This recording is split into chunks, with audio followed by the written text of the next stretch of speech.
క్రీస్తునందు ప్రియులు దేవుని పిల్లలైన మీ అందరికీ కూడా ఈ సాయంకాల వేళ క్రీస్తునామములో శుభములు తెలియజేసుకుంటున్నాను.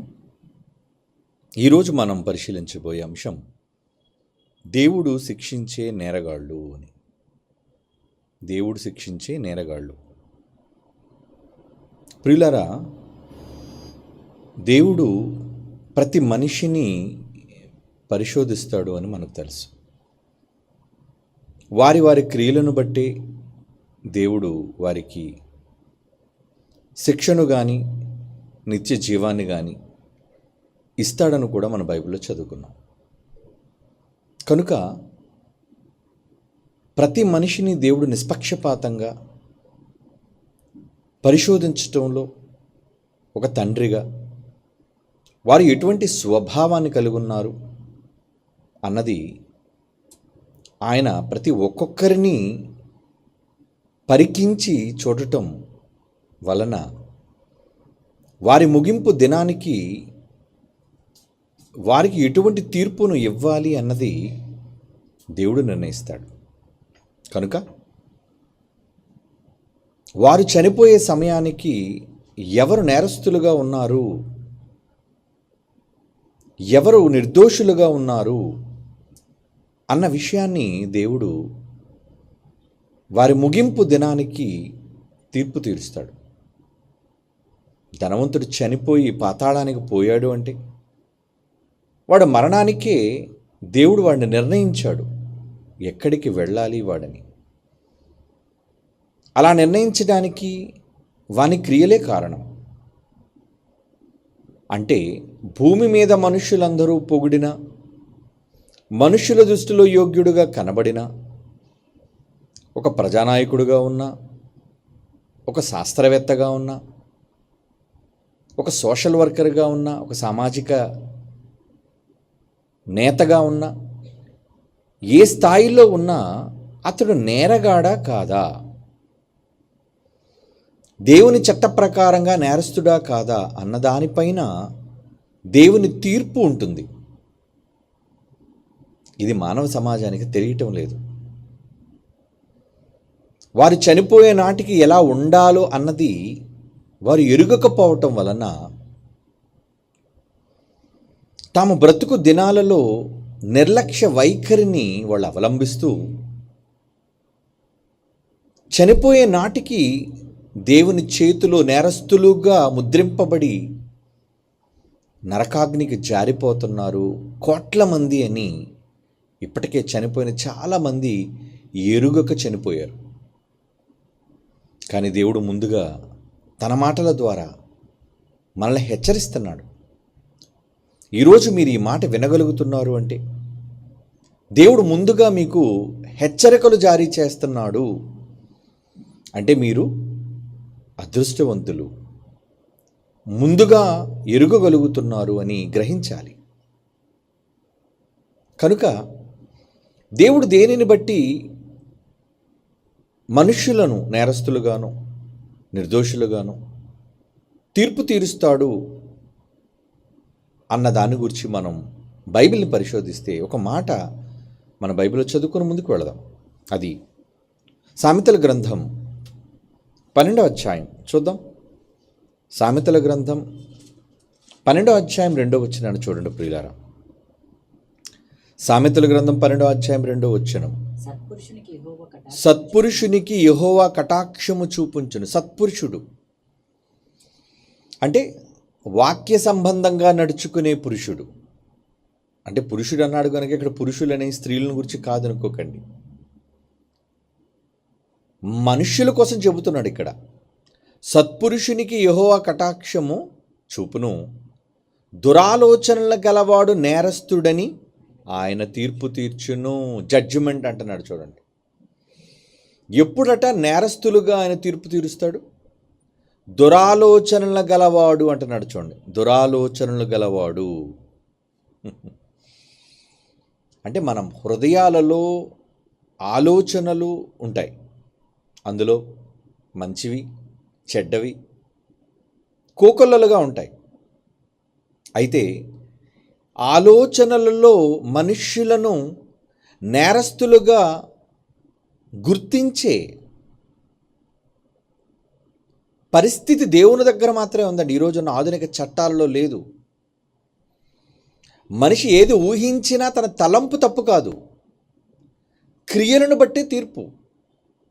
అంటే వాళ్ళు చేసే పనులు, శరీరాలతో చేసే వాటిని బట్టే వాళ్ళ నేరస్తులుగా ఈరోజున్న ప్రపంచ దేశాల్లోని చట్టాలు తీర్పు తీరుస్తున్నాయి. కానీ వారి ఆలోచనలను బట్టి నేరస్తులుగా తీర్పు తీర్చే చట్టాలు లేవు.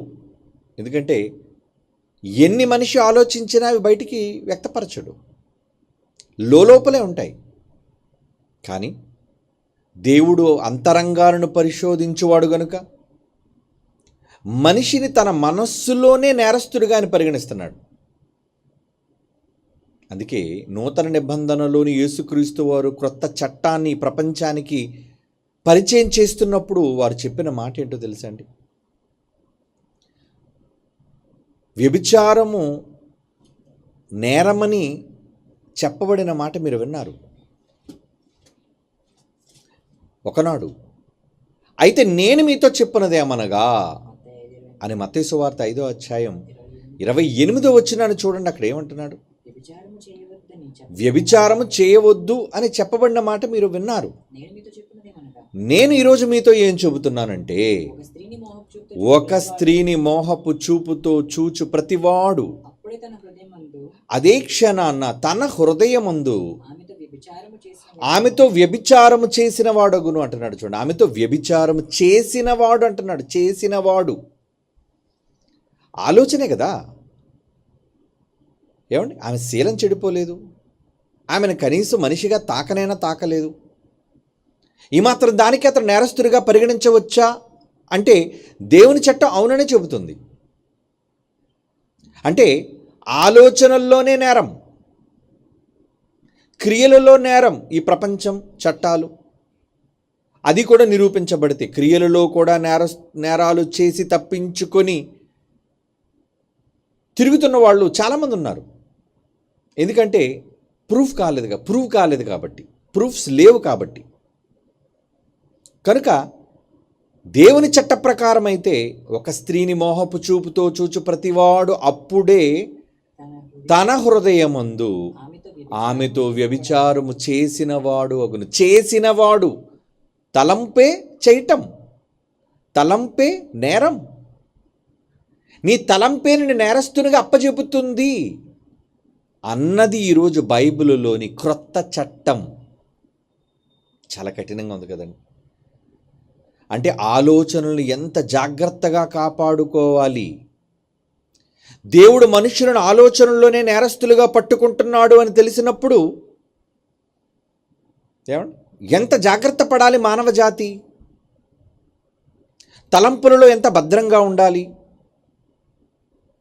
కానీ లోకం చూడటం లేదు కదా. మనల్ని అడిగేది ఎవరు, మనల్ని నేరస్తులుగా నిలబెట్టేది ఎవరు అనుకునే భావనలో ఈరోజు ప్రపంచం యథేచ్ఛగా తమ అనుకుంటున్న వ్యర్థమైన ఆలోచనలన్నిటినీ కూడా వాళ్ళు కొనసాగిస్తూనే ఉన్నారండి. దానికి ఎంతెంత నేరస్తులుగా వాళ్ళు తీర్పు తీర్చబడుతున్నారనేది వాళ్ళకి అర్థం కావటం లేదు. చదవండి, అందుకే ఆ మాట, దురాలోచనల గలవాడు. ఏంటి దురాలోచన? చెడ్డ ఆలోచన అంటే దేనికి సంబంధించినదైనా, సత్యానికి భిన్నంగా, పాప సంబంధమైనదైనా, బైబిల్కి విరుద్ధమైనదైనా మీ మనస్సుల్లో ఒకవేళ ఉంటే దురాలోచనల గలవాడు నేరస్తుడు అంటున్నాడు. చూడండి, కన్ఫర్మ్ అని ఆయన తీర్పు తీర్చును. జడ్జిమెంట్ అంటున్నాడు. చూడండి, జడ్జిమెంట్. ఆల్రెడీ ఆయన సింహాసనం నుంచి తీర్పు వచ్చేసింది. ఏంటి ఆ తీర్పు అంటే, యువర్ కల్పరేట్, అంటే నువ్వు నేరస్తుడవు. దేవుడు చెప్పేశాడు నేరస్తుడని. అంటే దేవుడు తీర్పు తీర్చే వీళ్ళందరూ నేరస్తులు, నేరగాళ్ళు అని అర్థం. ఏమండి, చట్టాలలో ఎప్పుడైనా ఒక వ్యక్తి పైన ఒక ఎఫ్ఐఆర్ ఫైల్ అయినప్పుడు, లేదంటే మొట్టమొదటిసారిగా ఒక కేసు అతని మీద ఫైల్ అయినప్పుడు, స్టేషన్కి అతని మీద వచ్చినప్పుడు అతని బ్యాక్ రికార్డ్ చూస్తారండి ఎప్పుడును. అంటే ఇతను ఏమైనా పాత ఖైదీయా, ఇతని పైన ఏమైనా పాత నేరాలు ఆరోపించబడ్డాయా, ఎప్పుడైనా ఇతని మీద జడ్జిమెంట్లు వచ్చాయా, చూస్తారండి. సో దానిని బట్టి కూడా ఆ వ్యక్తి పైన పోలీసు వాళ్ళ ఇన్వెస్టిగేషన్ అనేది ఉంటుంది, దర్యాప్తు. ఏమంటే ఆల్రెడీ ఇతను ఒక మర్డర్ కేసులో ఇన్వాల్వ్ అయ్యి ఇతనికి శిక్ష కూడా పడింది. ఇంచుమించు ఒక 10 ఏళ్ళు జైలు శిక్ష అనుభవించి తరువాత బయటికి విడిచిపెట్టబడ్డాడు అని ఒకవేళ బయటకు వచ్చిన తరువాత కూడా ఒకవేళ ఒక శిక్ష, ఒక కేసు నీ మీద నమోదైతే నీ ప్రాచీన పరిస్థితులను బట్టి, అంటే ఆల్రెడీ ఒకప్పుడు మీరు పాత నేరస్తులు కనుక, శిక్ష అమలు చేయబడిన వాళ్ళు కనుక, వెంటనే పోలీసు వాళ్ళు మీ పైన నెగిటివ్ ఇంపాక్ట్ అంటారు, అంటే ఒక వ్యతిరేక భావన అనేది వాళ్ళ మీద ఖచ్చితంగా వచ్చేస్తుందండి. ఎందుకంటే అంతా కూడా రికార్డెడ్. ఒకవేళ విశాఖపట్నంలో ఒక నేరస్తుడుగా పరిగణించబడినా అంత ఆన్లైన్ అయిపోవడం వల్లండి, ఇండియా దేశంలో ఎక్కడ ఎఫ్ఐఆర్ నమోదైనా ఆన్లైన్ రికార్డ్స్లో చూపించేస్తుంది అది. నువ్వు ఏ రాష్ట్రంలోకి వెళ్ళి, ఏమంటే నేను ఆంధ్రావాడిని కనుక ఎక్కడో నేను బీహార్లోనో అస్సాంలోనో ఎక్కడికో వెళ్ళి అక్కడ నేను తప్పు చేసి అక్కడ నేను నేరస్తుడిగా పరిగణించబడినంత మాత్రాన ఆంధ్రాలో తెలియదు అనుకుంటే కాదు.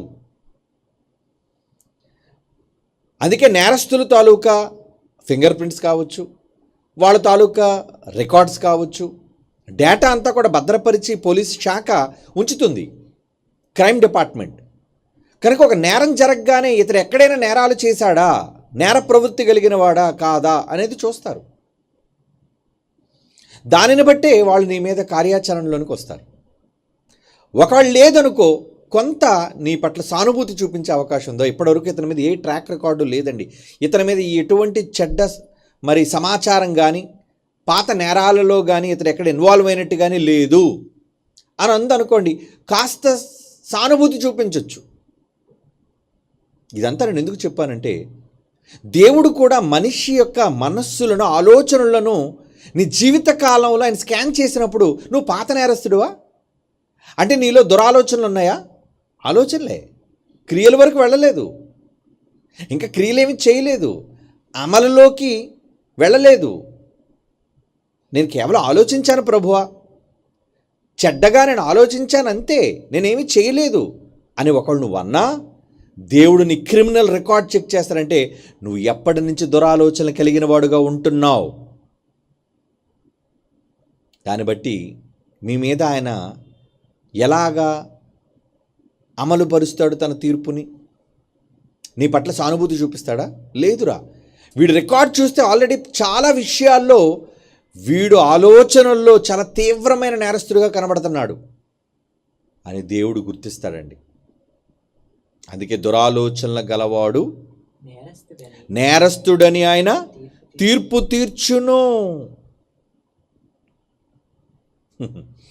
సామెతల గ్రంథం 24వ అధ్యాయం 9వ వచనం చదువుతామండి. సామెతల గ్రంథం 24వ అధ్యాయం 9వ వచనం. అక్కడ ఏమంటున్నాడు?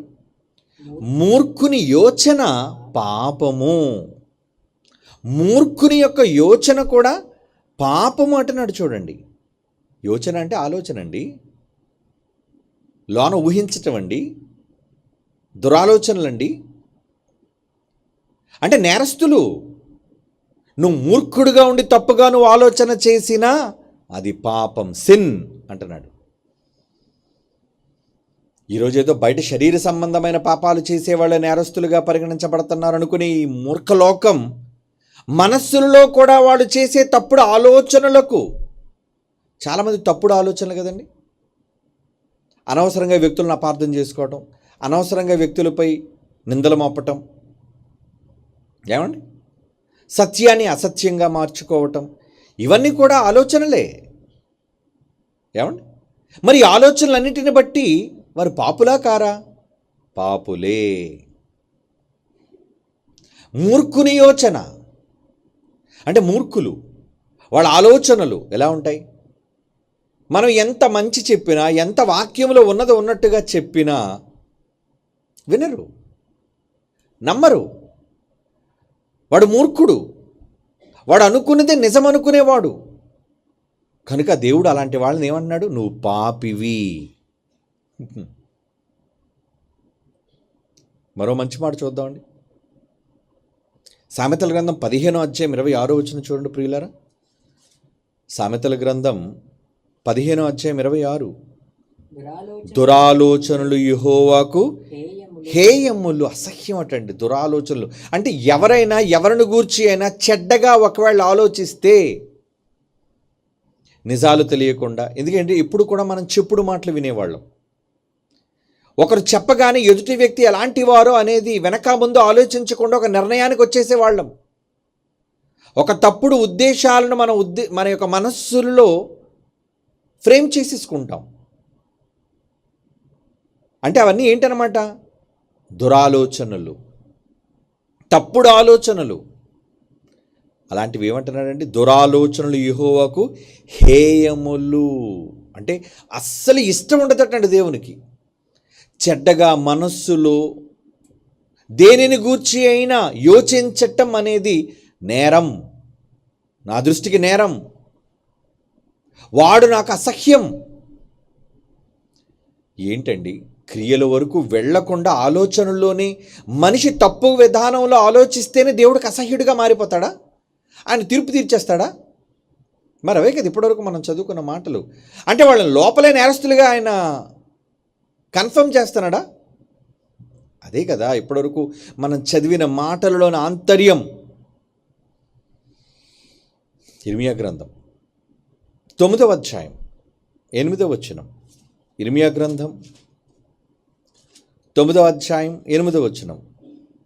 వారి నాలుక ఘాతుక బాణం, అది కాపట్యము పలుకుచున్నది. ఒకడు మనస్సులో వంచనాభిప్రాయం ఉంచుకొని నోట తన పొరుగువానితో సమాధానముగా మాట్లాడును.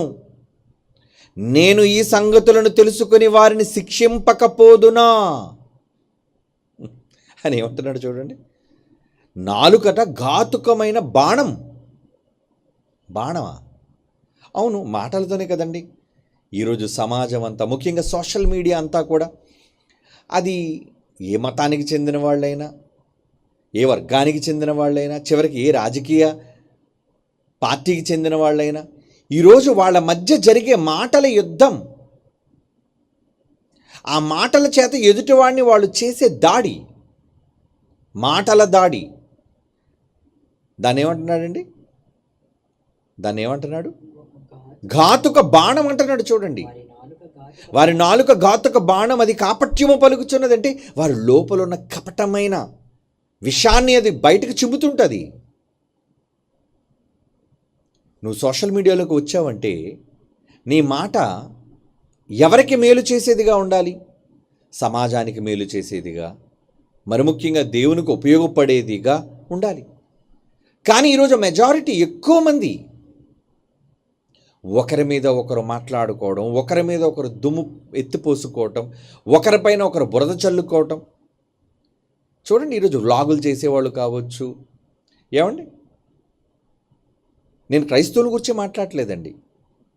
ఇతరులు చూడండి, చాలామంది వాళ్ళ ఫోటోలు వీళ్ళు పెట్టుకొని వాళ్ళ మీద మాట్లాడడం, వీళ్ళు ఫోటోలు వాడుకొని కపటంగా మాట్లాడడం, బురద చల్లటం, ఇదంతా చాలా కామన్ అయిపోయింది ఈరోజు. కారణం అంటే వాళ్ళు ఏ స్థితికి వెళ్ళిపోయారు అంటే కపటమైన విషయాలను పలకటం.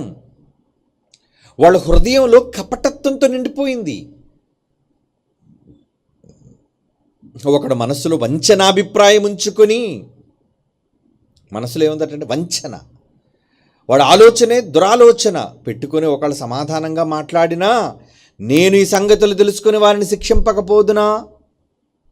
నేను శిక్షించకుండా ఉంటానా? అలాంటి వాళ్ళని ఖచ్చితంగా నేను శిక్షిస్తాను. అంటే వాళ్ళ మనస్సులో చెడ్డగా అనుకొని చెడ్డగా మాట్లాడితే వాళ్ళు నా దృష్టికి నేరస్తులే, నేరగాళ్లే. వాళ్ళని శిక్షించకుండా ఉంటానా? వాళ్ళ నేరస్తులుగా నేను గుర్తించకుండా ఉంటానా? దేవుడు అంటున్నాడండి, ఖచ్చితంగా నేను వారిని నేరస్తులుగా గుర్తిస్తాను. ఇటు జనులకు నేను ప్రతిదండన చేయకుందునా, ఇదే యెహోవా వాక్కు, ఇది నా మాట. దేవుడు ఎందుకు ఇంత కఠినంగా చెబుతున్నాడు? మాట జారేటప్పుడు, మాట విసిరేటప్పుడు, ఎదుటి వాళ్ళని నిందించేటప్పుడు చాలా ఆచి తూచి మాట్లాడాలి. నోరొద్ద కదని ఎలా పడితే అలా మాట్లాడకూడదు. అది మనుషుల దగ్గర ఒకళ్ళు చెల్లుతుందేమో, కానీ దేవుని దగ్గర అస్సలు చెల్లదు. ఎందుకంటే దేవుడు ఆల్రెడీ ఒక వార్నింగ్ బైబిల్లో ఇచ్చాడు. మనుషుడు పలుకు వ్యర్థమైన ప్రతి మాటకు లెక్క చెప్పాలి.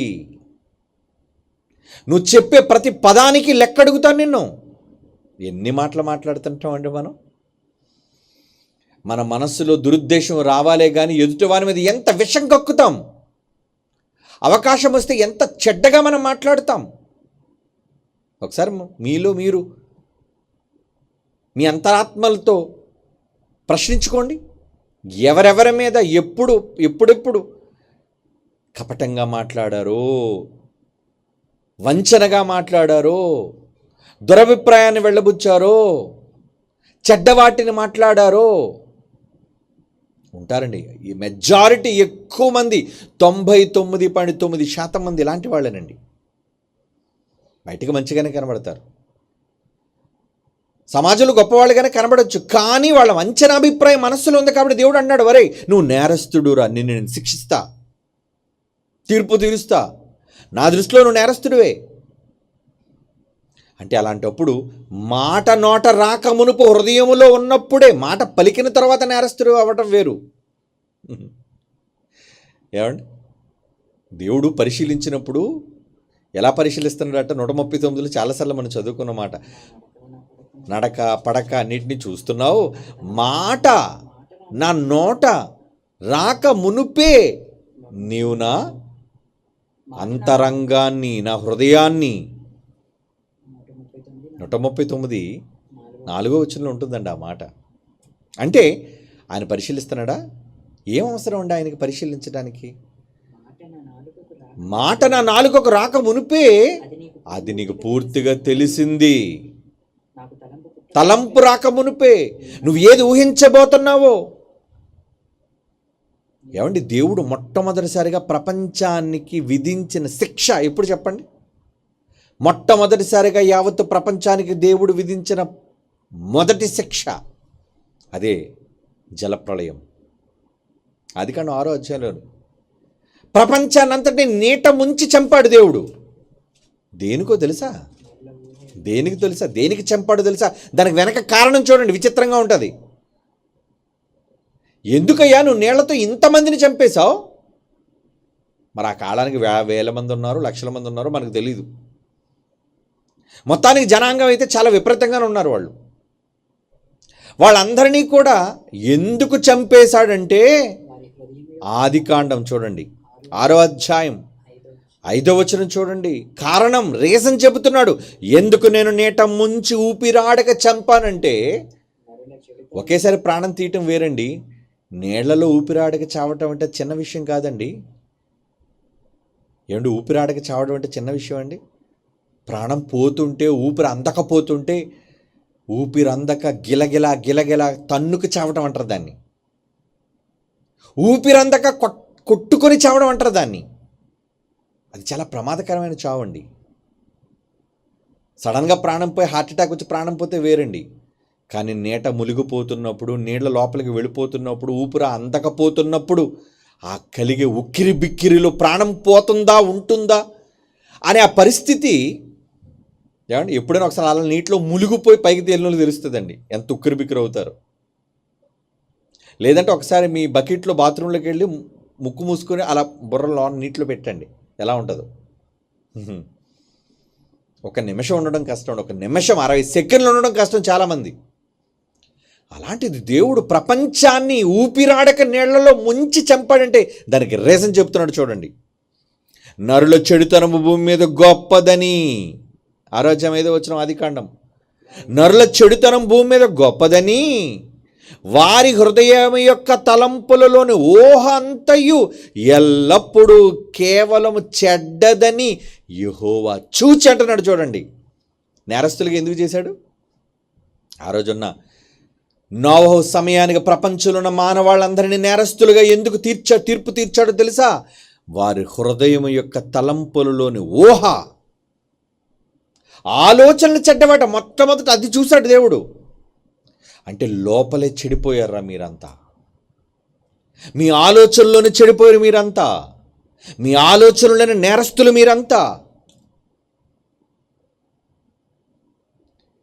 వారి హృదయం యొక్క తలంపులలోని ఊహ అంతయు ఎల్లప్పుడూ కేవలం చెడ్డది అని యెహోవా చూచి భూమి మీద నరులను చేసినందుకు సంతాపము నుండి హృదయంలో నొచ్చుకొని అంతేనని ఆజ్ఞాపించాడు, జలాలకి ముంచేయండి అని. ముంచేశాయి. అంత క్రూరంగా మనుష్యులను చంపడానికి గల కారణం వాళ్ళ హృదయములోని తలంపులలోని ఊహ కాదా? చెప్పండి. అంటే వాళ్ళంతా ఎందుకు నేరస్తులయ్యారన్నమాట? శరీరంతో చేయడం సంగతి తర్వాత, శరీరంలో ఉత్తమలని నేను అంటం లేదు, కానీ దానికంటే ముందు ఎక్కడ వాళ్ళ నేరస్తులట? ఎక్కడ వాళ్ళ నేరస్తులుగా దేవుడు వాళ్ళని గుర్తించాడు? ఊహ, తలంపులు. ఆ రోజున సమాజాన్ని నీట ముంచి చంపేశారంటే ఈ రోజున సమాజాన్ని ఎప్పుడో చంపేయాలండి. కానీ అనవసరంగా ఏమండి సంధి చేసుకున్నాడు కదా, ఒడంబడికడ ఒట్టేసుకున్నాడు కదా. అది కదా ధనుస్సు కనబడుతుంది, 7 రంగుల ధనుస్సు ఆకాశంలో కనబడుతుంది. ఇక నేను మనుష్యులను జలప్రలయంతో నీటితో చంపను అని ఒట్టేశాడు గనుక సమాజం బ్రతికిపోతుంది. యేసుక్రీస్తు వారు మధ్యకి వచ్చారు గనుక ఏమండి సమాజం బ్రతికి బట్ట కడుతుంది ఎప్పటికీ. ఎందుకంటే క్షమ, ప్రాయశ్చిత్తం, నేరాలకు శిక్ష యేసు తనపై వేసుకున్నాడు గనుక ఈ ప్రపంచం ఇంకా ఇంకా ఇంకా ఊపిరి పోసుకుంటూనే ఉందండి. అది సమాజం ఒప్పుకున్నా ఒప్పుకోకపోయినా అది నిజం. చచ్చాకైనా తెలుస్తుంది వాళ్ళకి ఆ నిజం. అంటే ఊహ కోసమే చంపేశాడా? ఆలోచన కోసమేనండి ఎంతమందిని చంపేశాడు. నేట ముంచి ఊపిరాడక చంపేసింది ఆలోచనల కోసమే. అవును, ఆలోచనల కోసమే. అంటే దేవుడికి ఆలోచనలు అంటే ఎంత కోపం, హృదయంలో తప్పుగా ఆలోచిస్తే ఎంత కోపం. అస్సలు నచ్చదండి. ఏమండి ఎవరైనా మన కోసం చెడుగా మాట్లాడుతున్నారని వింటే మనకి ఎంత కోపం వస్తుందండి. ఏమండి మీకోసం పలానా వ్యక్తి చెడ్డగా మాట్లాడుతున్నాడు లేదా పలానా వ్యక్తి చెడ్డగా మాట్లాడుతుంది అని వాళ్ళ కోసం తెలిస్తే మనం చూస్తే ఎంత కోపం వస్తుందండి వాళ్ళ మీద. దేవుడు కూడా మనుష్యులు తమ మనస్సులలో తలంపులలో చెడ్డ ఆలోచనలు ఉంటే అంత మండిపోతుంటాడండి ఆయన. మంట, చంపేయాలి వీళ్ళని. దేవుడు కఠినుడు, తండ్రి కదా. చంపేయడం ఆయన దృష్టికి నేరమేం కాదు. ఆయన పెట్టిన ప్రాణం తీసేసే రైట్ ఆయనకుంది, చంపేస్తాడు. ఆత్మకు చావులేదు కదా, శరీరానికే కదా ఎడబాటు. ఎందుకు చంపాలి అనుకుంటున్నాడు అంటే కేవలం వాళ్ళ దురాలోచనలు.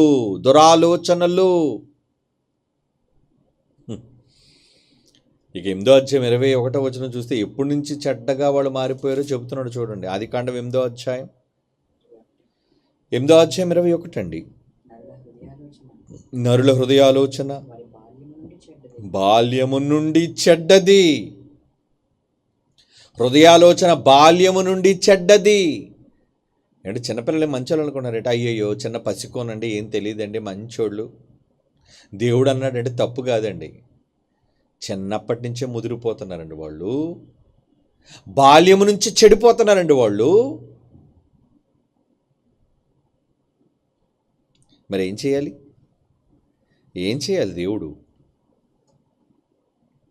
దేవుడికి నచ్చనిది హృదయంలో చేసే దురాలోచన, తప్పుడు ఆలోచన, అప్పుడే నువ్వు నేరస్తుడివి. నువ్వు చిన్నవాడివైనా పెద్దవాడివైనా, స్త్రీవైనా పురుషుడివైనా, నీ హృదయంలో ఒక తప్పుడు ఆలోచన తలంపు వచ్చింది అంటే నువ్వు నేరస్తుడివే, నేరస్తురాలివే ఆయన దృష్టికి. ఆయనకి నచ్చదు అసలు. తప్పుగా ఊహించడమే నచ్చదు, ఊహే నచ్చదు ఆయనకి.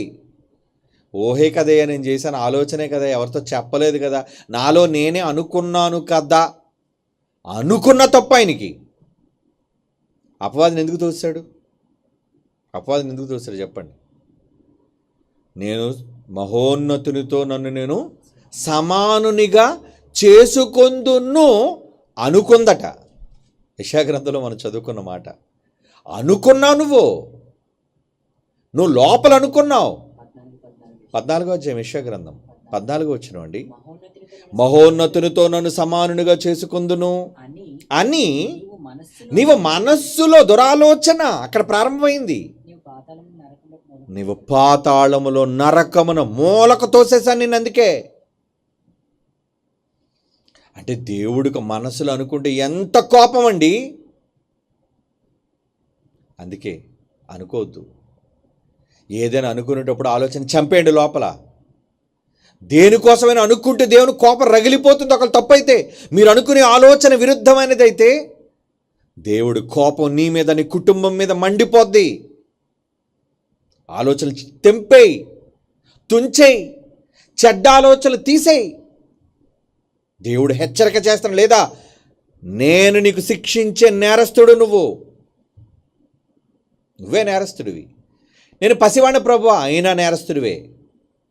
నేను వృద్ధాప్యంలో ఉన్నాను ప్రభు, అయినా నువ్వు నేరస్తుడివేనరా. సీనియర్ సిటిజన్ లేదు, జూనియర్ సిటిజన్ లేదు. నువ్వు మనిషిగా దురాలోచన చేస్తే నువ్వు నేరస్తుడివి. నువ్వు ఊహిస్తేనే నా దృష్టికి నేరస్తుడివి. ఏమిటి, ఊహ వచ్చినందుకే మనుషులు చంపేశాడు, ఊహ వచ్చినందుకే మనస్సులో అనుకున్నందుకే అపవాదిని పరలోకం నుంచి గెంటేశాడు, నరకంలో పాతాళంలో ఒక మూలకు పంపేశాడు. అంటే అప్పటి నుంచి ఎప్పటి వరకు ఆయనకు పడలేనిదంటూ ఏమనుంటే మనస్సులో చెడ్డగా ఊహించడం. అంటే ఇప్పుడు మీరు ఏం చేయాలి చెప్పండి? ఆయన హృదయాంతరాలను పరిశోధించేవాడు కాబట్టి, అమ్మో నా మనస్సులోని ఆలోచనలు అనవసరంగా, ఒకరిని గూర్చి తప్పుగా, నేరస్తులుగా నేను అనుకోకూడదు, ఎదుటి వాళ్ళతో చెప్పకూడదు, నేను చేయకూడదు. ఇది చేశానా ఆయన కోపం రగిలిపోతుంది నా మీద.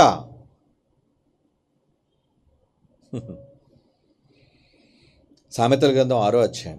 దేవుని మనస్సు చూడండి. సామెతల గ్రంథం 6వ అధ్యాయం 14వ వచనం నుంచి చదువుతున్నానండి.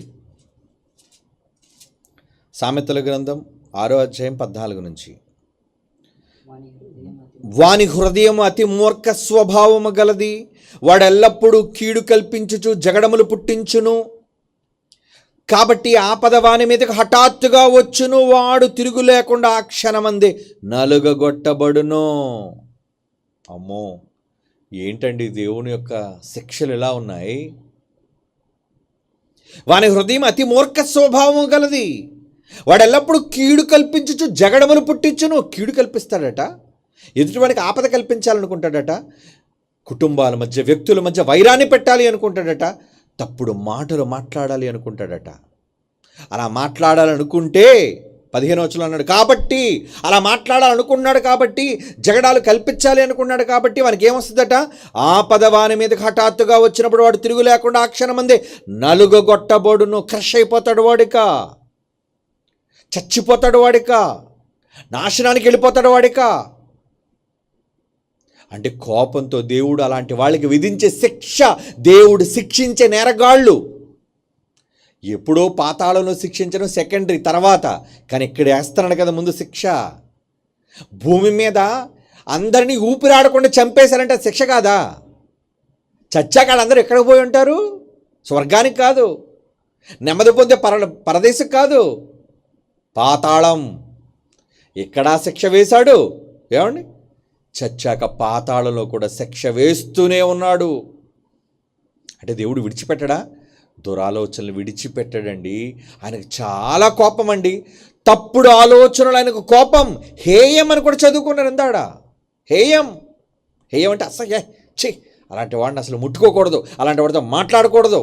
హేయము అంటే అది అంటరానిది అని అర్థం. అలా చూస్తారట వాడిని దేవుడు. కాబట్టి ఏమన్నాడు? కాబట్టి వాని మీద 15వ వచనం, హఠాత్తుగా వచ్చిన వాడు తిరుగు లేకుండా ఆ క్షణమందు నలుగగొట్టబడును. యెహోవాకు అసహ్యములైనవి 6 కలవు. ఆయనకు ఆరు ఉన్నాయటండి నచ్చనివి, అసహ్యమైనవి. 7 ఆయనకు హేయములు, 7 ఆయనకు నచ్చని ఉన్నాయట. అవేవనగా అహంకార దృష్టియు, కళ్ళలాడు నాలుక అంటే తప్పుడు మాటలు, గర్విష్టి చూపు, నిరపరాధులను చంపు చేతులు. 18వ వచనం, దుర్యోచనలను యోచించు హృదయము. ఇందులో ఇది కూడా ఉందండి. ఎంత ప్రమాదం చూసారా? యెహోవాకి నచ్చనిది, అసహ్యమైనది, హేయమైనది ఏంటంట? దురాలోచనలు యోచించు హృదయం, చెడ్డ ఆలోచనలు. మంచిగా ఆలోచించవా ఎప్పుడును? కొందరు ఉంటారండి, ఎప్పుడు వాళ్ళకి చెడు ఆలోచనలే. వాళ్ళ మీద మాట్లాడడం, వీళ్ళ మీద మాట్లాడడం, ఏ రోజు వాళ్ళ నాలుక ఇతరుల మీద మంచి మాట్లాడదు. మొత్తేస్తాడండి దేవుడు వాళ్ళని, శిక్ష విధించేస్తాడండి. అప్పుడప్పుడు వాళ్ళు చేసిన మంచి పనుల వల్ల కొంత వాళ్ళకి శిక్ష వేగం తగ్గిందేమో, వచ్చేయాలి ఈ పాటికే. కానీ అప్పుడప్పుడు మనం దేవుని కోసం చేసిన మంచి పనులు ఉంటాయి కదండి, అవి ఆపుతుంటాయి. నీ మీద కీడు రాకుండా అవి ఆపుతుంటాయి. కానీ మితిమీరిపోయినప్పుడు అమలు చేస్తాడు శిక్ష. దురాలోచనలు యోచించు హృదయము నచ్చవట ఆయనకి. హేయం అంటున్నాడు చూడండి, ఆయన హేయం నచ్చదు, నాకు ఇష్టం ఉండదు. దేవుని పిల్లలారా, అంటే ఇలాంటి బైబిల్లో చదివినప్పుడు ఎవరు నేరస్తులు? కనిపించే ప్రతి వాడిని నేరస్తుడిగా చూసే మనం, వీడు చెడ్డవాడు ఆమె చెడ్డదని ప్రతిసారి చెప్పుకునే మనం, మన ఆలోచనలే దేవుని దృష్టికి నేరస్తులుగా మనం నిలబడుతున్నాయనే సంగతి తెలుసా?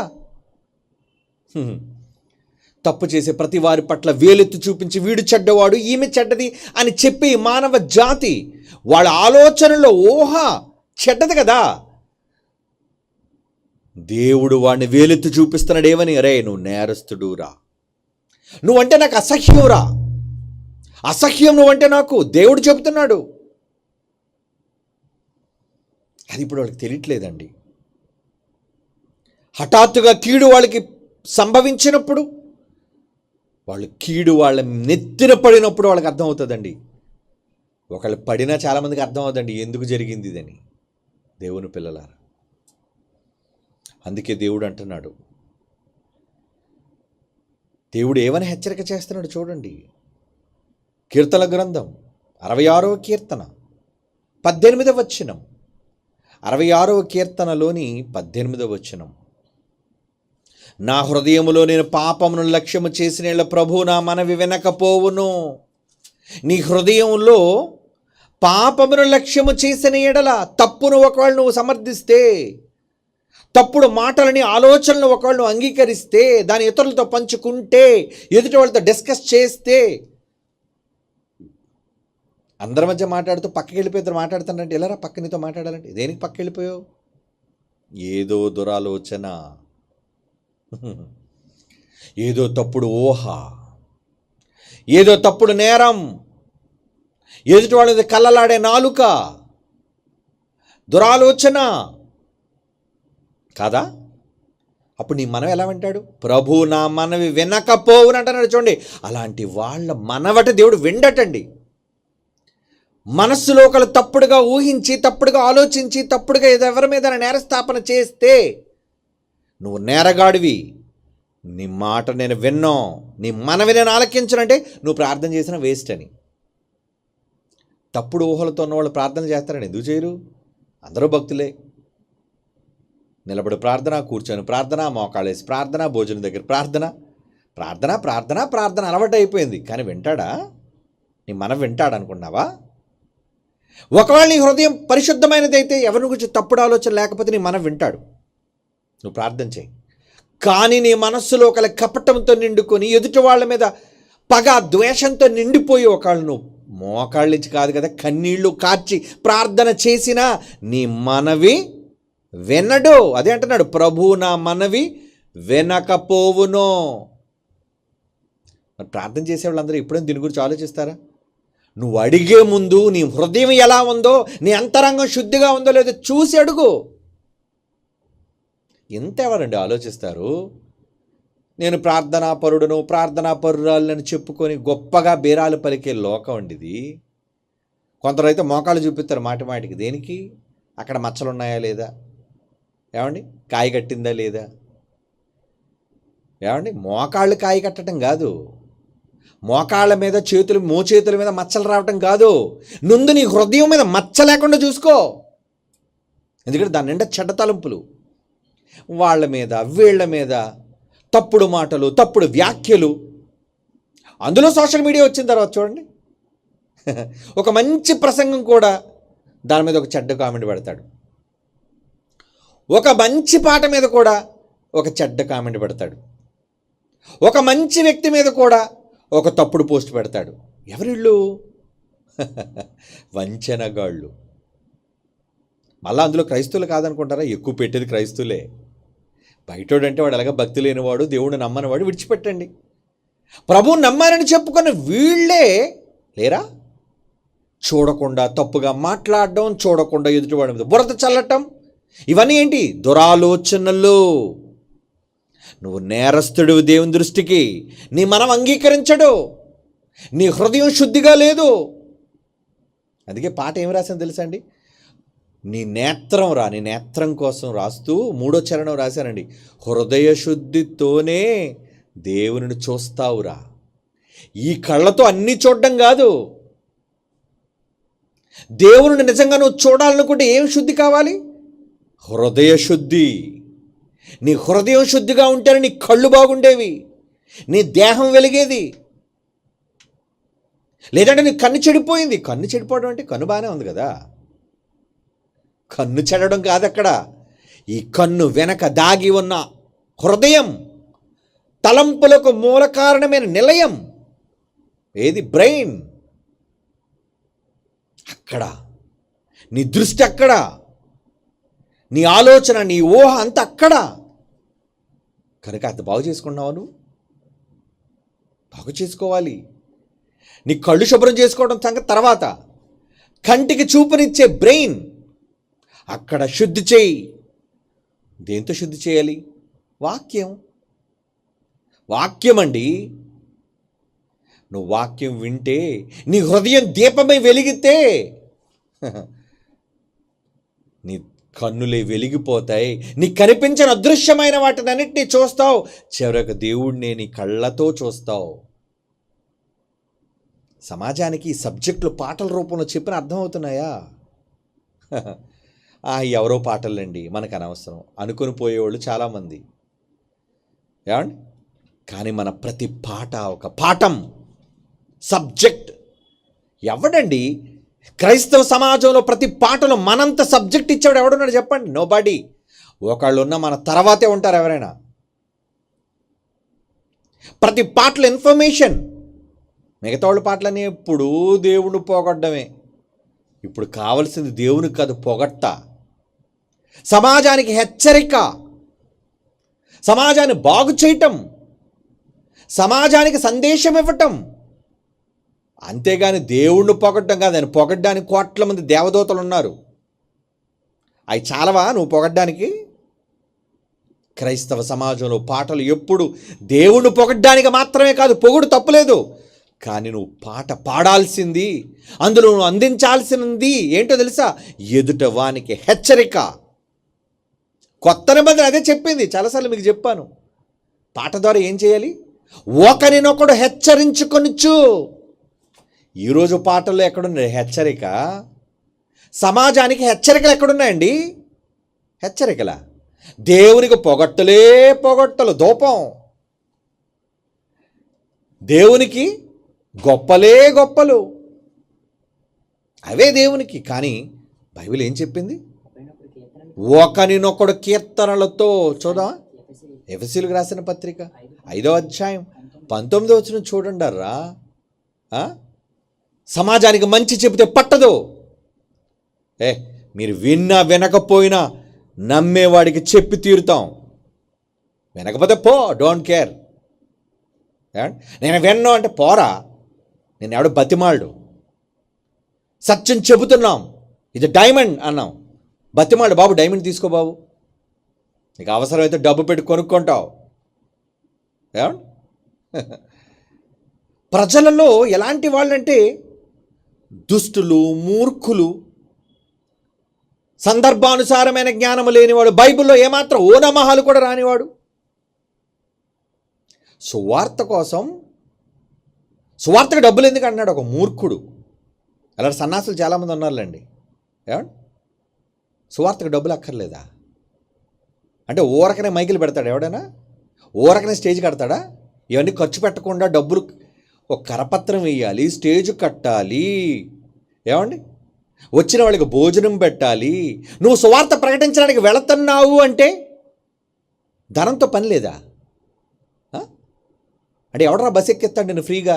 నేను సువార్త కొరకు బయలుదేరానంటే బస్ ఎక్కిస్తాడు కండక్టర్ నిన్ను. నేను సువార్త కోసం విమానం ఎక్కుతున్నానంటే ఎవడు ఎక్కిస్తాడు నేను విమానం? ఎవడికి పెడతాడు చెప్పు? ఉచితంగా పెట్టుబడి ఎవడూ పెట్టడో. ప్రతిదీ ఖరీదు పెట్టి కొనాలి. నువ్వు తినే తిండి, ప్రయాణం చేసే ప్రయాణ సౌకర్యం అన్నీ నీకు రావాలి అంటే ఖర్చు ఉంటుంది. సువార్తకు డబ్బులు ఎందుకండి? పిచ్చి సన్నాసులు, బైబిల్ తెలియదు వాళ్ళకి. ఏమండి? మరి యేసుక్రీస్తు వారు దగ్గర ఎందుకు డబ్బు సంచి ఉంది? అదే ఇస్కరియోత దగ్గర పెట్టారు కదా, ఎందుకు? ఏమంటే ఆయనకు కూడా క్యాషియర్ అవసరమా? మరి ఆయన వెళుతున్నప్పుడు ఆయన దగ్గర డబ్బు ఖర్చు ఉండొద్దా? ఆయన దేవుడు కాబట్టి అని సృజించేస్తాడంటే ఎక్కడ సృజించాడు? ఎక్కడో 5,000 మందికి ఆహారం పెట్టినట్టు ఉంది. కానీ ఏమండి, ప్రతి పూట కూర్చొని శిష్యులారు అందరూ కూర్చొని కమా నేను ప్రార్థన చేస్తాను కడుపు నిండిపోద్ది అన్నాడా? మరి శిష్యులు ఊర్లోకి వెళ్ళారా? రొట్టెలు కొనుక్కొని తెచ్చారా? ఆహారాన్ని కొనుక్కొని తెచ్చారా? సమరయ స్త్రీతో మాట్లాడుతున్నప్పుడు అంటే డబ్బులు అక్కర్లేదా? మరి ఈ పిచ్చి సన్యాసులు వాగుతారు. సువార్తకు డబ్బులు ఎందుకండి? మరి డబ్బు సంచి ఎందుకండి? అపోస్తుల దగ్గర ఉందండి. పౌలు గారు ఎందుకండి డబ్బులు కూడా పెట్టారు? దేనికి? కోటీశ్వరుడు అయిపోవడానికి కాదు. నా నిమిత్తము, నాతో ఉన్నవారి నిమిత్తము ఇదిగో ఈ చేతులతో కష్టపడి ధనాన్ని ఖర్చు పెడతాను. డబ్బు కావాలి. డేరాలు కుట్టైనా డబ్బులు సంపాదించైనా ఖర్చు పెట్టాలి. నాకు ఎంతోమంది సాయం చేశారు, మరి నేను సంపాదిస్తుందో నాకు సరిపడటం లేదు కనుక ఎఫప్రోతుమని చాలామంది సంఘాల నుంచి నాకు పంపించారు. ఎంతోమంది కొరింథీ పట్టణం వాళ్ళు కానీ దెసలోనిక వాళ్ళు కానీ ఎన్నోసార్లు నా సహాయానికి ఆపదల్లో వాళ్ళు ఆదుకున్నారు. మరి ఇవన్నీ ఏంటి? డబ్బును పంపించిన వాళ్ళు ఉన్నారు, బట్టలు పంపించిన వాళ్ళు ఉన్నారు, ఏమండి వస్తువులు పంపించిన వాళ్ళు ఉన్నారు. అంటే ఏవి ఉపచారం లేకుండా, డబ్బులు ఖర్చు లేకుండా ఫ్రీగా చెప్పేస్తావు నువ్వు? అయిపోద్దా?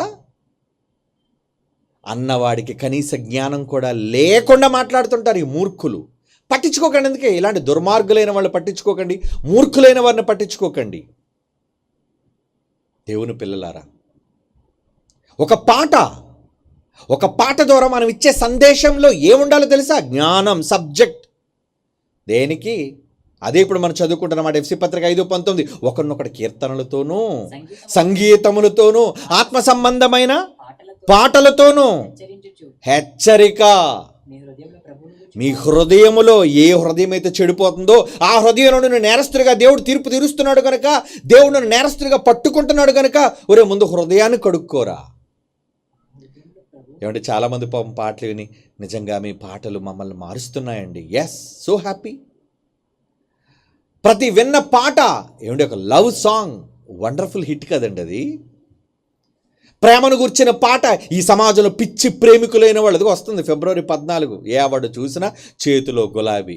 ఏమండి ఆ నెత్తి మీద వెంట్రుకలు సరిగ్గా ఉన్నా లేకపోయినా, వాడి గడ్డం సరిగ్గా మొలిచినా మొలవకపోయినా, వాడి ఎముకలన్నీ బొముకలుగా కనబడుతున్నా, ఏమండి వీడు మాత్రం తయారైపోతాడండి కమీజులో కింగ్ కాంగ్ లాగా.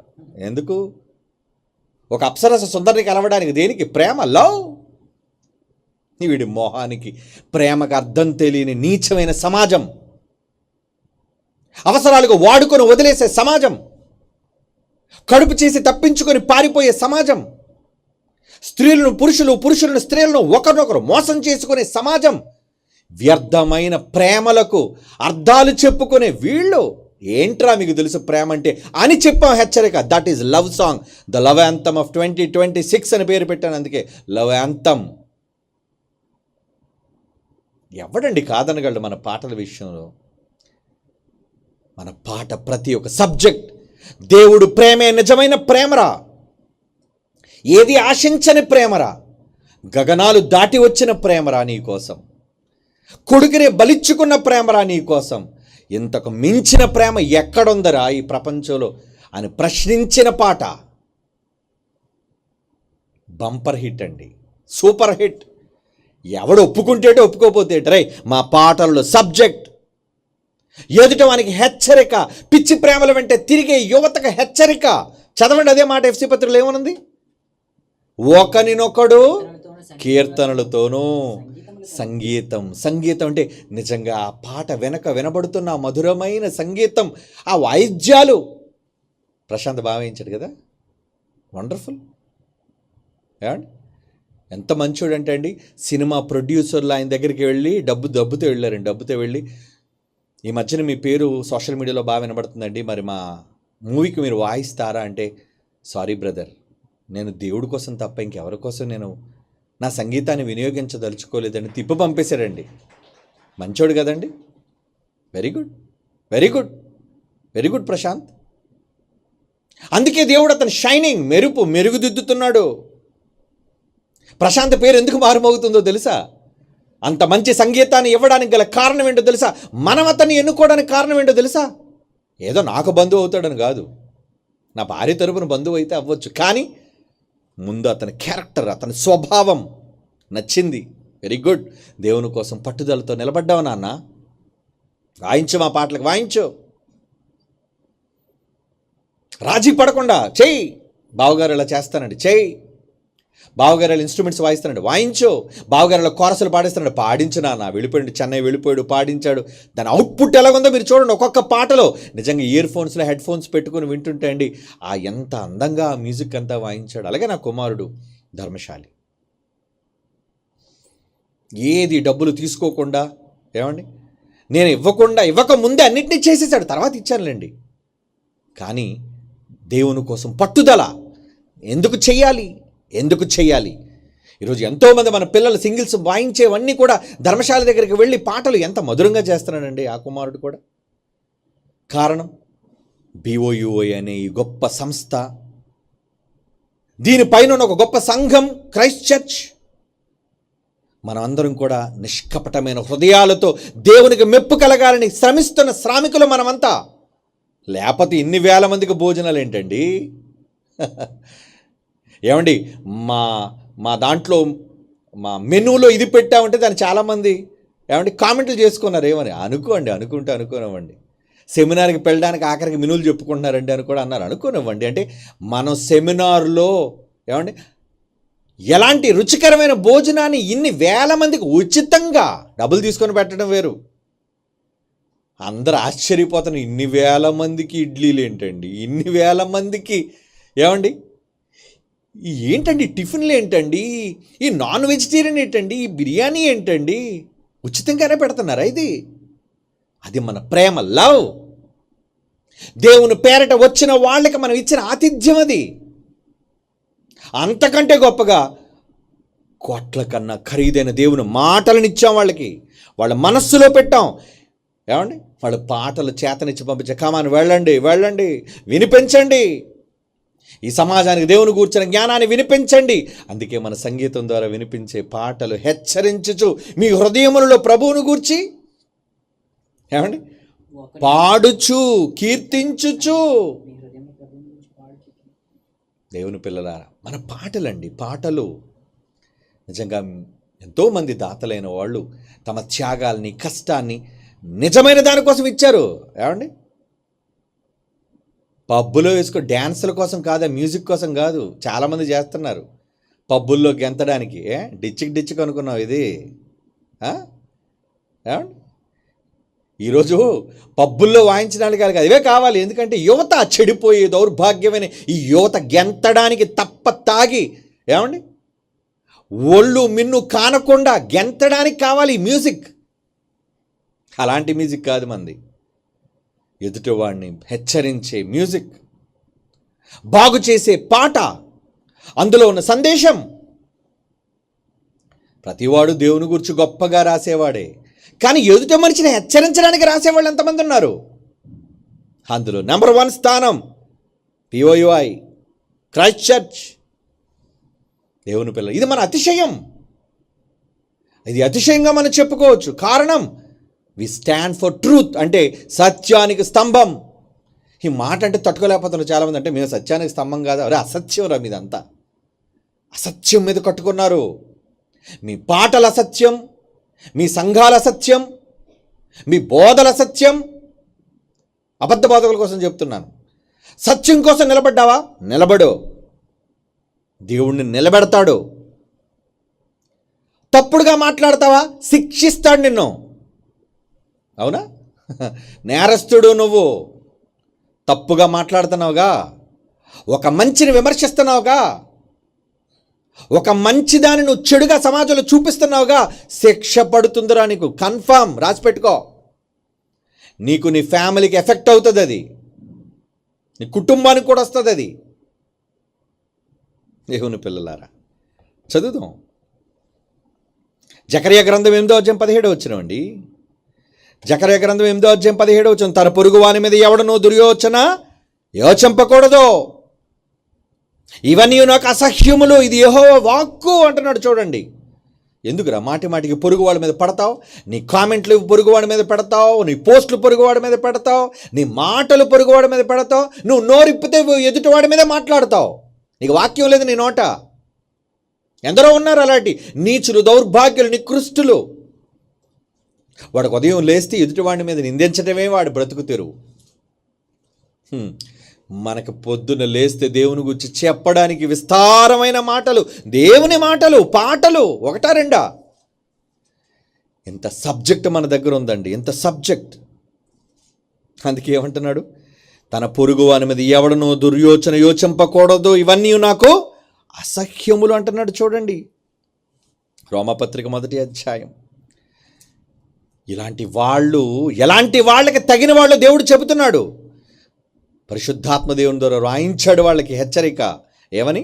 రోమపత్రిక 1వ అధ్యాయం 30 నుంచి, కొండగాండ్రును అపవాదకులు. కొండగాండ్రు అంటే లేని వాటిని చెప్పటం, పోస్టులు పెట్టడం, కామెంట్ల రూపంలో చేయటం, వీళ్ళకి ఇదే పని. కొండగాండ్రును అపవాదకులు, లేని వాటిని చెప్పడం, అపవాదులు వేయటం. దేవద్వేషులు, హింసకులు, అహంకారులు, బెంకములాడువాడు, చెడ్డవాటిని కల్పించువారు. చెడ్డవాటిని కల్పించడం వీడు పని. ఏమండి? 32 ఇట్టి కార్యములు అభ్యసించేవారు మరణమునకు తగిన వారు అన్నాడు. చూడండి, మరణం. ఎలాగ చచ్చాక మీరు పోయేది నరకమేరా. ఇప్పటికైనా మారండి. మరణానికి తగిన పనుల్లో ఉన్నారు మీరు. ఎందుకంటే దేవుడు శిక్షించే నేరగాళ్ల జాబితాలో ఉన్నారు మీరు. మీ హృదయం చెడిపోయింది, మీ మనస్సులు చెడిపోయి, మీ తలంపులు చెడిపోయి, మారండ్రా అంటున్నాడు దేవుడు. ఇటు కార్యములు అభ్యసించేవారు మరణమునకు తగిన వారిని దేవుని న్యాయవిధిని బాగుగా ఎరిగియుండియు వాటినే చేయుచున్నారు. మానరు వీళ్ళు. ఎందుకంటే రెడీ టు డై, నరకంలో చావడానికి సిద్ధపడిన జాబితా. వినరు ఇంక వాళ్ళు. మారండ్రా అని యేసు చెబితే 1వ శతాబ్దంలో ఉన్న సంతతి యోధ జాతి వినలేదు. శాస్త్రులు పరిశీలి విన్నారా? వినలేదు. అంటే కొందరు మారరు, అందరూ మారిపోతారు అనుకోకండి. మారని జనాంగం ఉంటుంది. వాళ్ళు ఎప్పుడు వ్యతిరేకిస్తూనే ఉంటారు. వ్యతిరేకిస్తారు, చివరికి చస్తారు, నరక శిక్షలోనికి పోతారు. అదే అంటున్నాడు, ఇట్టి వారికి దేవుని న్యాయ విధి ఉందంటున్నాడు. చూడండి, దేవునికి విధి. మరి ఇప్పుడు ఏం చేయాలి? యెషయా గ్రంథం 55:7 అంటున్నాడు. చూడండి, యెషయా గ్రంథం 55:7 భక్తిహీనులు తమ మార్గము విడవండిరా. ఎప్పటికైనా దేవుడు హెచ్చరిక చేస్తున్నాడు. భక్తిహీనులు తమ మార్గమును విడవవలను, దుష్టులు తమ తలంపులను మానవలను. మానే నీ తప్పుడు ఊహ, నీ తప్పుడు ఆలోచన వదిలే అంటున్నాడు దేవుడు. వారు యెహోవా వైపు తిరిగిన ఎడల ఆయన వారి యందు జాలిపడిన. ఎప్పటికైనా మానేరా. పనికిరాని పోస్టులు పెట్టడం, పనికిరాని కామెంట్లు చేయటం, ఎదుటి వాళ్ళ మీద తప్పుడుగా మాట్లాడడం వదిలేసి దేవుని వాక్యం పలుకు, దేవుని జ్ఞానాన్ని చెప్పు, బైబిల్ కీర్తిని చెప్పు, సత్యాన్ని ప్రకటించు. అదే అంటున్నాడు. ఏమంటున్నాడు? వారు యెహోవా వైపుకు తిరిగిన ఎడల ఆయన వారి యందు జాలిపడును, వారు మన దేవుని వైపుకు తిరిగిన ఎడల ఆయన బహుగా క్షమించును అంటున్నాడు. చూడండి, క్షమిస్తాడండి. మంచోడండి ఆయన. ఎంత పాపినైనా క్షమించే గొప్ప మనసున్నాడండి మన తండ్రి. మీలో ఎవరైనా దురాలోచనలు కలిగిన వాళ్ళు ఉంటే తుడిచేయండి. ఎవరి మీద చెడ్డ ఆలోచనలు పెట్టుకోకండి. ఎవరి మీద పగలతో రగిలిపోకండి. మీ హృదయంలోని కాపట్యాన్ని తుడిచేయండి, సమాధి చేసేయండి. మంచిని చెప్పండి, మంచిని ప్రకటించండి. వాడు చెడ్డవాడు అనుకోండి, దేవుడు తీర్పు తీరుస్తాడు వాడికి. నీ పొరుగునున్న స్త్రీయే కానీ పురుషుడే కానీ చెడ్డవాళ్ళైతే దేవుడు వాళ్ళకి తీర్పు తీరుస్తాడు. వదిలేయి. వాళ్ళ కోసం నువ్వు మాట్లాడద్దు, వాళ్ళ కోసం నువ్వు చెప్పొద్దు, నీ టైం వేస్ట్ చేయొద్దు. నీకు ఇవ్వబడిన సమయం, నీకు ఇవ్వబడిన గొంతు, నీకు ఇవ్వబడిన శ్వాస దేనికొందో తెలుసా? ఆయన మాటలు ప్రకటించడానికి. లేదు, వినవా? అయితే నువ్వు ఆయన దృష్టికి నేరస్తుడివి. నిన్ను దేవుడు నేరస్తుడిగా తీర్పు తీరుస్తున్నాడు. ఎందుకంటే దుష్టుడు తలంపునిది. మానే ఆ తలంపులు. అదే అన్నాడు కదా మాట్లాడు, దుష్టులు తమ తలంపులను మానవలను. మానేసి దేవుని వైపు తిరిగితే క్షమిస్తాడు. ఛాన్స్ ఇచ్చాడు. ఛాన్స్ ఇచ్చినప్పుడైనా మారాలరా. మారలేదు. ఏమంటున్నాడు? ఆయన శిక్ష అమలు చేస్తాడు. చివరిగా మరలా మొదట చదువుకున్న మాట చదువుకుని ముగించుకుందాం. సామెతలు 12:2, సత్పురుషుని యెహోవా కటాక్షము చూపించును. సామెతల గ్రంథం 12:2 దురాలోచన గలవాడు నేరస్తుడని ఆయన తీర్పు తీర్చును. దురాలోచనలు గలవాడు, చెడ్డ ఆలోచనలు కలిగిన వాడు, నువ్వు నేరస్తుడవే అని దేవుడు జడ్జిమెంట్ రాస్తాడట నీకు. వద్దండి, దేవుని చేత నేరగాళ్లుగా శిక్షింపబడే వ్యక్తుల జాబితాలోనికి మీరు వెళ్ళకండి ప్రియులారా. మిమ్మల్ని ప్రేమించి చెబుతున్నాను, మీరు నా పగవాళ్ళు కారు, మీరు నా సహోదరులు. దేవుడు ప్రేమించి మీకు ఈ మాటలు వినిపిస్తున్నాడు. విని మారండి, కఠినపరుచుకోకండి. హృదయములోని ఆలోచనల్లోని తలంపులలోని ఊహ చెడ్డది, దేవునికి నచ్చనిది. ఊహ వచ్చినందుకే అపవాదిని పాతాళానికి తోసేశాడు. నరుల హృదయంలోని ఆలోచనలు చెడ్డవైనందుకే నీట ముంచి చంపేశాడు. దేవునికి ఊహల్లోని తలంపుల్లోని చెడంటే కోపం చాలా కఠినమైనది. అది కనుక ఆయన కఠినమైన శిక్షకు గురి కాకండి. మీరు పరులను గూర్చి మంచి మాట్లాడండి. మీ చేతనైనంత వరకు దేవుడు బైబిల్లో రాయించిన మంచిని ప్రకటించండి. God bless you. కళ్ళు మూసుకొని ప్రార్థన చేసుకుందాం.